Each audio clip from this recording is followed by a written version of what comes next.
Welcome to the Wellness as a Way of Life podcast, your one-stop, all-encompassing source of wellness, knowledge, wisdom, inspiration, and motivation.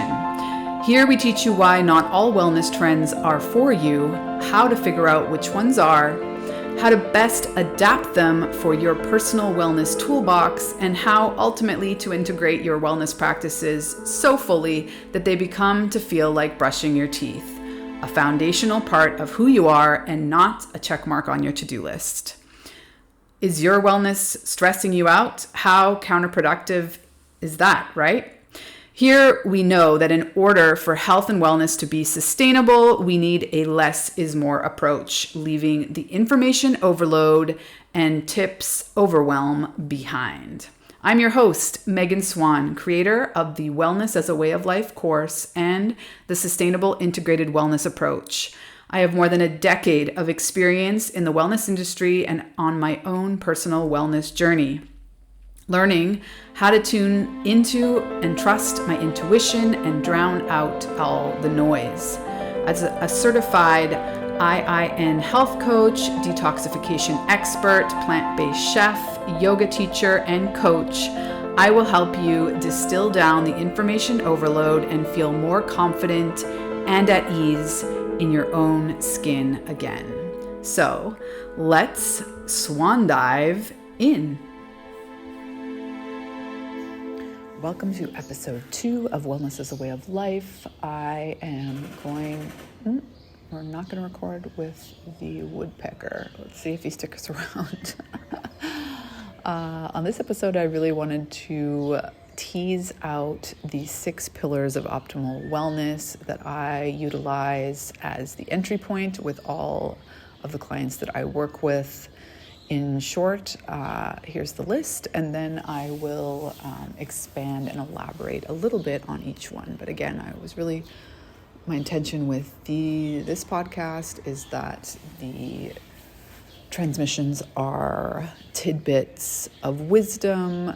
They're short and sweet and to the point, easy to digest, and not quite as long as my previous podcast, which you can still check out, called Energetically You. I might do a little blurb on my ebb and flow in podcasting in a different episode. So first off, 6 pillars. Number 1 is sleep.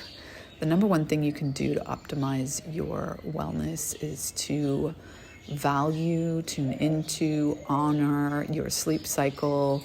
And there's multiple ways to do that. We'll get into it.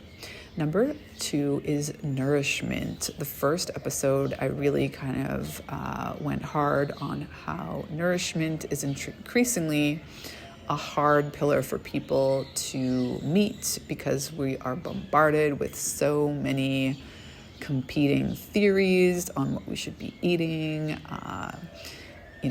quote unquote, power products or wellness products, powders, so many labels. And at the end of the day, what we should be focusing on is whole food, plant-based, and I can get into what that means.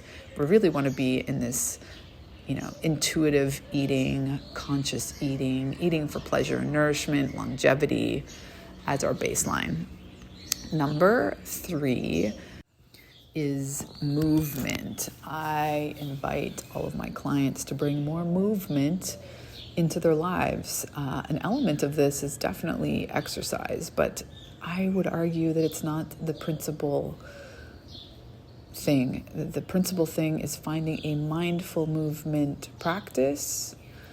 There's so many, but in general, just considering that we want to be standing more often, we want to be walking more often, we want to be less sedentary in general, and just bringing back all of the natural ways that our lives used to have more movement, such as actively cooking for yourself every day, the chores in the house, just inviting movement into your day as much as possible. Maybe you can take one of your meetings on a walk with you. There's all sorts of strategies. Number 4 is mindfulness, finding a mindful practice. This could be meditation, it could be breath work, it could be communing with nature. I would argue one of my most important mindful practices is doing my best to watch the sunrise every morning.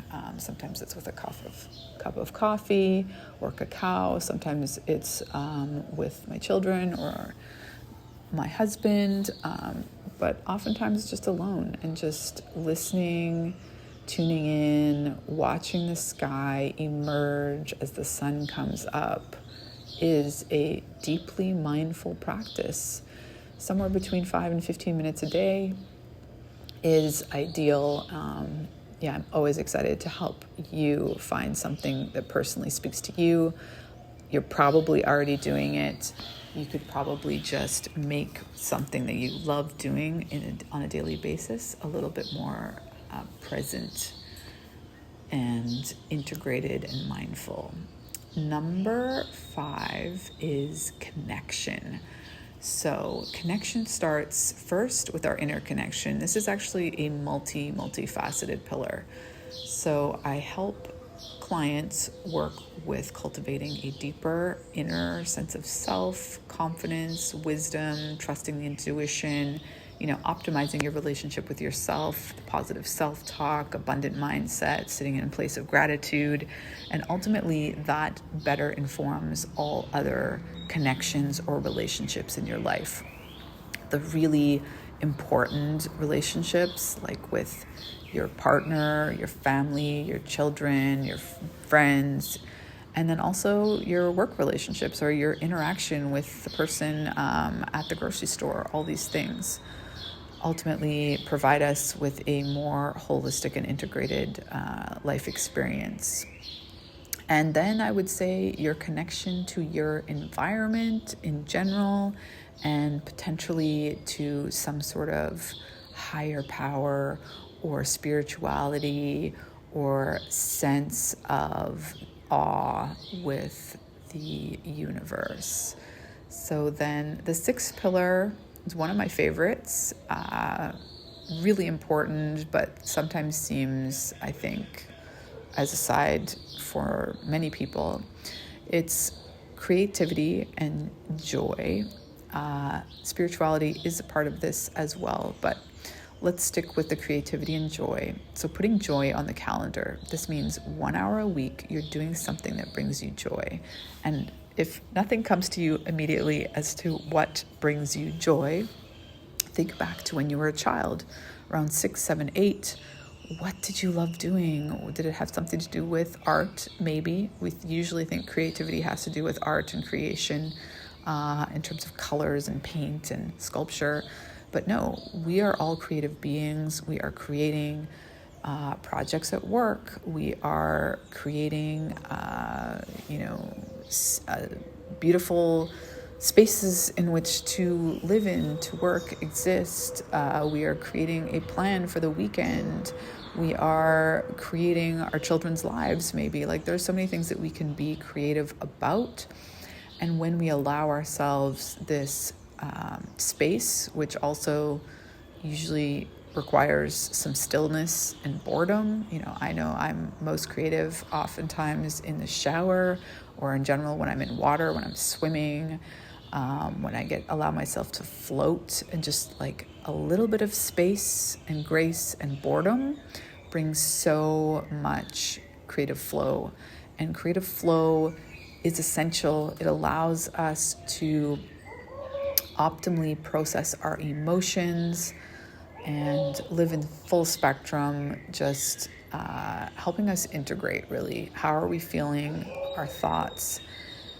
And it's fun. Like, bring fun back into your life just for the sake of it, not because someone told you should take a painting class. Like, take a painting class and never tell anyone and never show anybody any of your work. Creativity can also be in writing. A lot of people talk about journaling. The morning pages is a beautiful technique to spark creativity.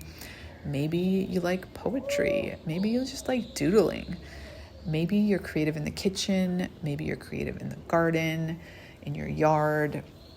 Maybe your creativity lies in planning like the best, most elaborate family vacations. I don't know. Like, it's really, the possibilities are endless, but it's just inviting yourself, giving yourself space to intentionally be creative at least an hour a week. So I said I was going to go into each one of these more. I think instead I will do an episode on each pillar, and I'll leave it at that for today. So 6 pillars of optimal wellness, again, are: number 1, sleep; number 2, nourishment; number 3, movement; number 4, mindfulness; number 5, connection; number 6, joy and creativity on the calendar.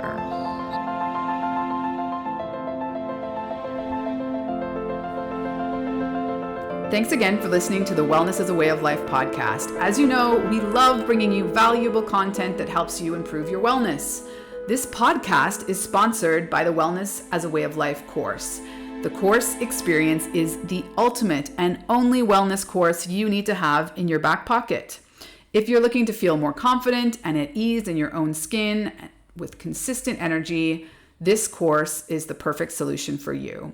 And the best part, as a listener of the podcast, you'll get an exclusive discount on the course. Just use the promo code WELL4LIFE at checkout to receive 10% off of your purchase. That's capital W, ELL, the number 4, capital LIFE at checkout.